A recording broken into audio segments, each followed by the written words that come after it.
Hello বন্ধুরা, good morning. আমরা 6টার সময় মর্নিং ওয়াক করতে যাচ্ছি। রোদ বেরিয়ে গেছে, তা সোনার আমি আজকে চঞ্চল আর রেখাকে রাখিনি, কারণ 6টা বেজে গেছে। ইসিকা 6:30 থেকে স্কুল আছে, সেই জন্য ওদেরকে রাখিনি। আর ওরা ফোন করেনি আজকে, সেই জন্য আর ডাকলাম না। সোনা বললো দেরি হয়ে যাবে ওদেরকে রাখতে গেলে, টুক করে ঘুরে চলে আসি। সেই জন্য ব্যারান্ডা ডাল নিল, এখন ব্রাশ করবে। ব্রাশ তুই ঘরে ব্রাশ করে নাই, আবার ব্রাশ করবে। একজন খুব সুন্দর দেখতে, চিকন চাকন লাগছে, বেশ সুন্দর খেলা করছে দুজনে। আসিস না, আসিস না, আসিস না বলছি না। আমরা বজরংবলীর মন্দিরে একটু প্রণাম করে নেবো, কদিন থেকেই দেখা হয়নি, তাই আজকে একটু দেখা করতে এলাম। আমরা এদিকে আর যাবো না, এই সেক্টর এখানে এদিকে ঘুরে দিচ্ছি।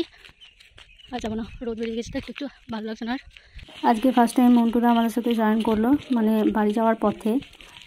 মর্নিং ওয়াকটা করেনি গোটাটাই, বাড়ি যাওয়ার পথে জয়েন করলো। চলো।